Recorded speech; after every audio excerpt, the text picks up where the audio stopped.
নারী ফুটবলের উন্নয়নে নিয়মিত লীগ আয়োজনের তাগিদ দিলেন জাতীয় পুরস্কারপ্রাপ্ত খেলোয়াড় কামরুন নাহার ডানা। তিনি জানান, শুধুমাত্র জাতীয় দলের পরিচর্যা করলেই হবে না, পাইপলাইন সমৃদ্ধ করতে নিয়মিত লীগ আয়োজন করা এবং বড় ক্লাবগুলোকে নারী ফুটবলে আনতে হবে। আরও জানাচ্ছেন পরাগ আরমান। নারী ফুটবলের সূচনা কামরুন নাহার ডানার হাত ধরে 2003 সালে।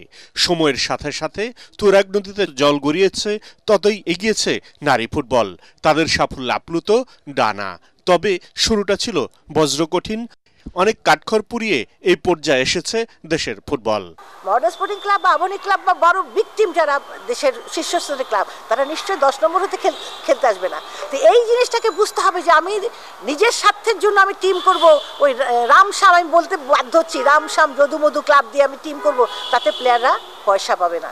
আর এক টিমে সব প্লেয়ার দিয়ে কোনোদিন খেলা হবে না। এখানে পুল প্রথা করতে হবে, প্রতিটা ভালো ভালো টিমের ডিস্ট্রিবিউট করতে হবে। যতক্ষণ না পর্যন্ত প্লেয়ার ডিস্ট্রিবিউশন না হবে, পুল প্রথাটা না হবে, বিগ টিম কখনই আসবে না।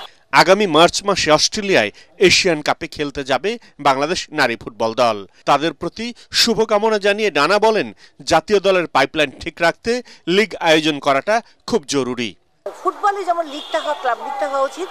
লিগ হলে ক্লাব কিন্তু টিম করে একটা ট্রফির জন্য, এবং খেলোয়াড়রা তারা যে আর্থিক একটা সুযোগ সুবিধা পায়, এটা ভীষণ জরুরি। কারণ এখনকার সময় যারা খেলতে আসছে তারা কিন্তু ম্যাক্সিমাম নিম্নবিত্ত পরিবারে। আগামী মাসে বিশ্বকাপ খেলতে যাবে বাংলাদেশ নারী ক্রিকেট দল।